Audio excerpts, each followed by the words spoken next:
তারেক রহমান দেশে আসতে পারেন না, তার বিরুদ্ধে অনেক মামলা ছিল। হাসিনা সরকার তার বিরুদ্ধে অনেকগুলি মামলা দিয়েছিল, তাকে যাবজ্জীবন কারাদণ্ড দিয়েছিল।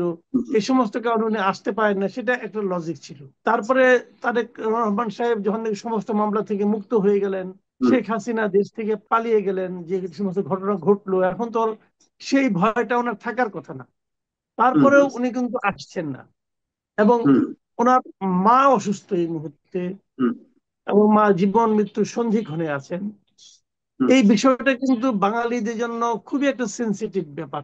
এবং অনেকে আমি দেখেছি বিদেশে, যে ধরেন হয়তো মানে আমেরিকায় থাকেন, মার এরকম হয়তো মা মারা গেছেন, এরকম হয় মা মারা গেছেন, বাবা মারা গেছেন, লাশটা দাফন করার জন্য পরিবারের লোকজন অপেক্ষা করেন।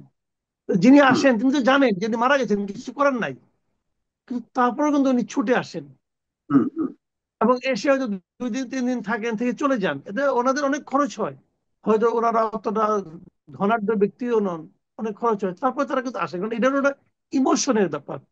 এবং একই সঙ্গে উম, যদি যারা আসেন তাদের জন্য তাদের ফ্যামিলি অপেক্ষা করে, এবং ফ্যামিলি যদি না আসেন তখন ফ্যামিলির লোকদের কাছে এটা কিন্তু একটা বড় একটা নেগেটিভ ঘটনা হিসেবে থাকে।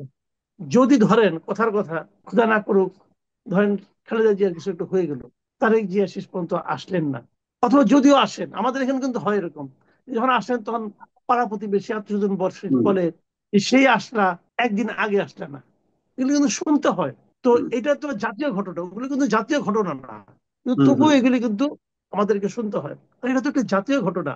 পুরো জাতি দেখবেন হাসপাতালের সামনে, যদি আপনি একবার যান তাহলে বুঝতে পারবেন যে পুরো জাতির মনে আসলে কি চলছে ওনাকে নিয়ে। এই যে আবেগ, এই আবেগটা কিন্তু মানে যদি ক্ষুধা না করে কিছু হয়ে যায়, তাহলে এটা কিন্তু তারেক রহমানের জন্য সুখকর নয়।